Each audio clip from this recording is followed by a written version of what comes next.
శ్రావణమాస మహాత్మ్యం 5వ అధ్యాయం. పరమశివుడు భక్తుడైన సనత్కుమారునితో శ్రావణమాస విశేషాలను ఇంకా ఇలా చెప్పడం మొదలుపెట్టాడు. సనత్కుమారా, ఇప్పుడు నీకు అత్యంత పుణ్యప్రదమైన కోటిలింగాల మహిమ గురించి చెబుతాను విను. అసలు ఒక్క శివలింగం మహిమను వర్ణించడమే బ్రహ్మాది దేవతలకు సాధ్యం కాదు. అలాంటిది ఇక కోటిలింగాల మహిమను నేను ఎలా చెప్పగలను? ఎవరికైతే కోటిలింగాలను పూజించే స్తోమత శక్తి ఉండదో వాళ్ళు లక్షలింగాలు గాని 1000 లింగాలు గాని 100 లింగాలు కాని కనీసం ఒక్క లింగాన్ని మనసారా పూజించినా సరే వాళ్ళు కైలాసంలో నా దగ్గరే ఉంటారు. ఓం నమ శివాయ మంత్రాన్ని శ్రద్ధగా జపించాలి. శ్రావణ మాసంలో నాకు పంచామృతాలతో అభిషేకం చేసే వాళ్లకు అకాల మృత్యువు అన్నదే దరిచేరదు. సంతాన ప్రాప్తి కలుగుతుంది. కష్టాలన్నీ ఇట్టే పోతాయి. ఐశ్వర్యం వృద్ధి చెందుతుంది. వాళ్ళు ఎప్పుడూ నా సన్నిధిలోనే ఉంటారు.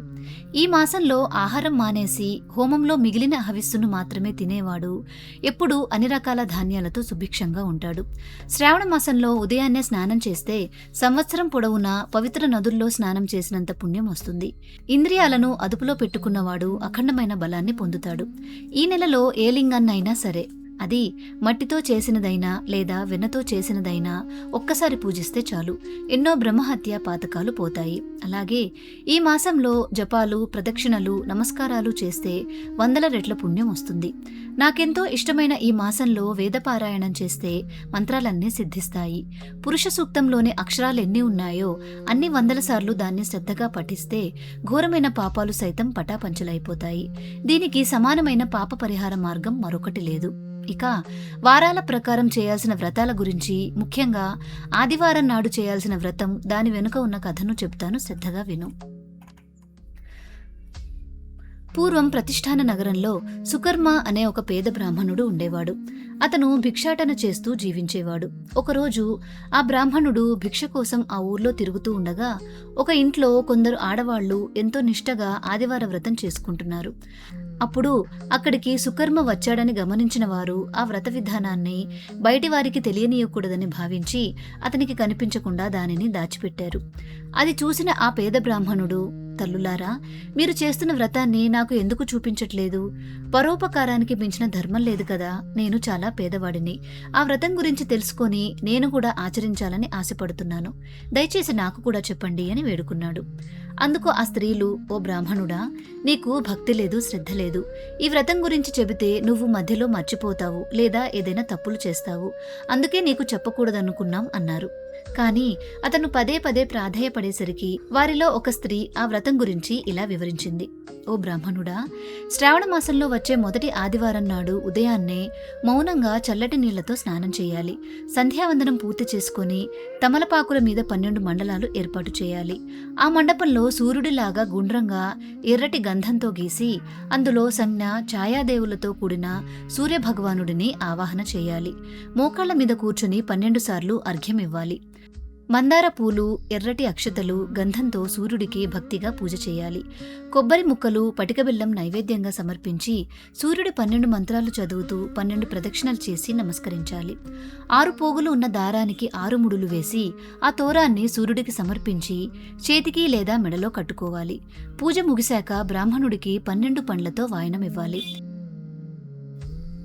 ఈ వ్రతం చేయడం వల్ల దరిద్రుడికి ధనం వస్తుంది. పిల్లలు లేని వాళ్లకు పిల్లలు పుడతారు. దీర్ఘరోగాలు నయమవుతాయి. ఈ వ్రత మహిమ వలన కారాగారంలో బంధింపబడిన వారికి విముక్తి లభించి వారు కూడా విడుదల పొందుతారు. ఒక్క మాటలో చెప్పాలంటే ఈ వ్రతం చేసేవాళ్లు ఏది కోరుకుంటే అది పొందుతారు. శ్రావణ మాసంలో వచ్చే 4 లేదా 5 ఆదివారాలు ఈ వ్రతాన్ని ఆచరించి చివరి వారం ఉద్యాపన చేయాలి అని ఆ స్త్రీలు అతడికి వివరించారు. వారి మాటలు విన్న ఆ బ్రాహ్మణుడు ఎంతో సంతోషించి ఇంటికి వెళ్ళాడు. ఆ స్త్రీలు చెప్పినట్టే భక్తిగా వ్రతం చేశాడు. ఆ వ్రతం గురించి తన 2 కూతుళ్లకు కూడా చెప్పాడు. తండ్రి ద్వారా ఈ పూజను చూడడం, కథను వినడం వల్ల ఆ వ్రత ప్రభావం చేత ఆ బ్రాహ్మణుడు కూతుళ్ళిద్దరూ దేవకన్యల్లాగా ఎంతో అందంగా మారిపోయారు.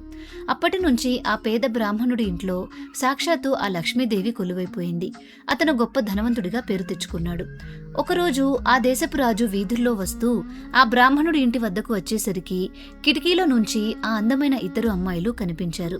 వాళ్ళని చూడగానే రాజు మనసు పారేసుకున్నాడు. వెంటనే ఆ బ్రాహ్మణుడిని పిలిపించి ఆయన కూతుళ్లను తనకిచ్చి పెళ్లి చేయమని అడిగాడు. అదృష్టం తలుపు తట్టడంతో బ్రాహ్మణుడు సంతోషంగా తన కూతుళ్లను రాజుకిచ్చి వివాహం జరిపించాడు. సనత్ కుమారా, చూశావా, ఆ రోజు నుండి వాళ్ళంతా పిల్లలు మనవలతో సహా ఈ ఆదివార వ్రతాన్ని ఆచరిస్తూ సుఖంగా జీవించారు. ఇంతటి గొప్ప ఫలితాన్నిచ్చే ఈ వ్రత కథను విన్నంత మాత్రాన వ్రతం చేసినంత పుణ్యం దక్కుతుంది, భక్తుల కోరికలన్నీ నెరవేరుతాయి అని పరమశివుడు ఆదివార వ్రత మహిమను వివరించాడు. ఇక్కడితో శ్రావణమాస మహాత్మ్యంలో అనేక వ్రతాలు, ఆదివార వ్రతం గురించి తెలిపే 5వ అధ్యాయం పూర్తయింది. కష్టాల్లో ఉన్న వారిని కాపాడే కవచం ఈ శ్రావణమాస మహాత్మ్యం. ఈనాటి ఘట్టం విన్న మీ అందరిపై ఆ బోళాశంకరుని కరుణా కటాక్షాలు పరిపూర్ణంగా ఉండాలని, మీరు తలపెట్టిన పనులన్నీ నిర్విఘ్నంగా సాగాలని కోరుకుంటున్నాను. ఈ కథలో ముందు ముందు ఎన్నో ఆసక్తికరమైన విషయాలు ఉన్నాయి. వాటిని రేపటి వీడియోలో తెలుసుకుందాం. దయచేసి వీడియోను లైక్ చేసి నలుగురికి షేర్ చేయండి.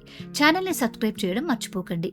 నిత్యం భక్తి విశేషాలు, స్తోత్రాల గురించి తెలుసుకోవాలనుకునే వాళ్ళు bharateessamskruti.net వెబ్సైట్ను తప్పనిసరిగా దర్శించండి.